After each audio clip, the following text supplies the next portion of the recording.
We're now with Adrienne on the river in Chicago. Can you please introduce yourself? Yes, I'm Adrienne Lieberman. I'm a volunteer docent with the Architecture Foundation, and I was trained by the Architecture Foundation in 2010, starting with 2 walking tours in downtown Chicago, and then 2 years later I trained to do the river cruise as well, which was a whole other layer of training.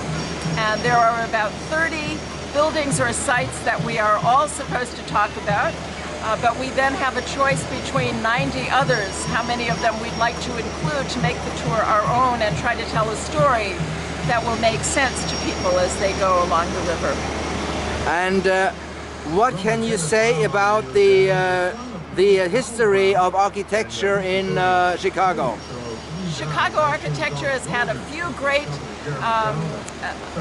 eras, and one of the first eras for Chicago architecture was the era of the skyscraper in the 1890s, when skyscrapers were first being developed as a way of using very little space in a small area. Building up was really the solution, and Chicago pioneered that. Chicago architect William LeBaron Jenney pioneered skyscraper development. The next great era in Chicago architecture was the mid-century modern era, and Mies van der Rohe, a German-born architect, was the one who came to lead our architecture school, the Illinois Institute of Technology, and teach a generation of architects his ideas of less is more.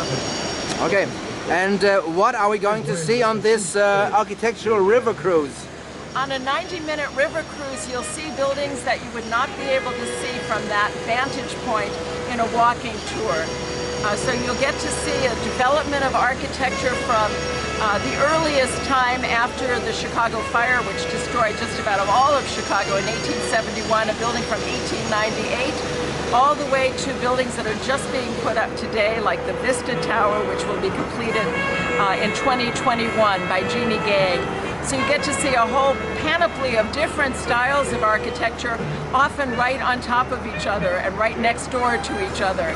And it makes for an interesting story and tapestry of very different styles and eras in architecture. Thank you very much, Adrienne.